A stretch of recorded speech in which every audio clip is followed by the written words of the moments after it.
Good evening and welcome to the 2012 presidential debate.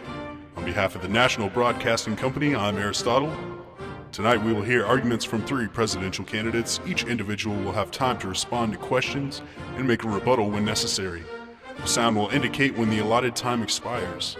Let's begin by introducing the candidates. He's an expert on literary criticism and language evaluation. Please welcome Ivor Armstrong Richards.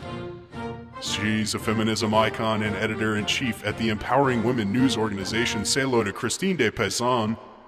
And finally, you know him best for his world-famous theory of dramatism, Kenneth Burke, everybody.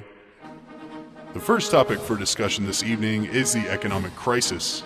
Senator Burke, do you believe that the need for jobs in America is a reflection of the work ethic? Well, like I've said, we as human beings are symbol users who utilize actions and objects to get what we want and need.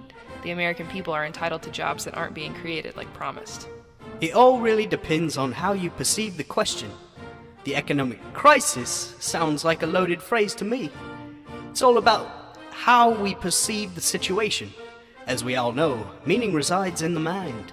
What about the women in the country?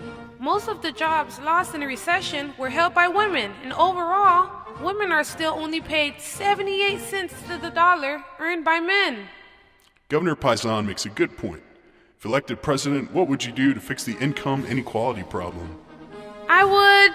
If I may, excuse me, Senator, but I'd just like to remind the voters of 4 important words.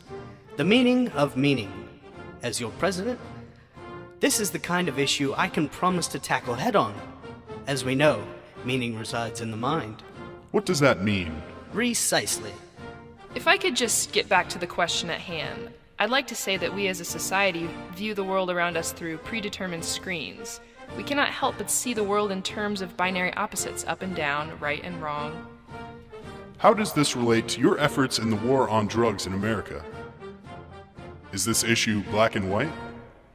This line of discourse is never simple. It's a conversation that deserves real scrutiny, real conversation, not a sound bit summary.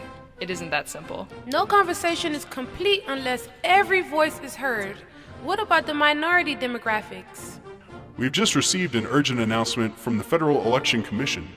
According to the Constitution, only living American citizens over the age of 35 can be president in the United States.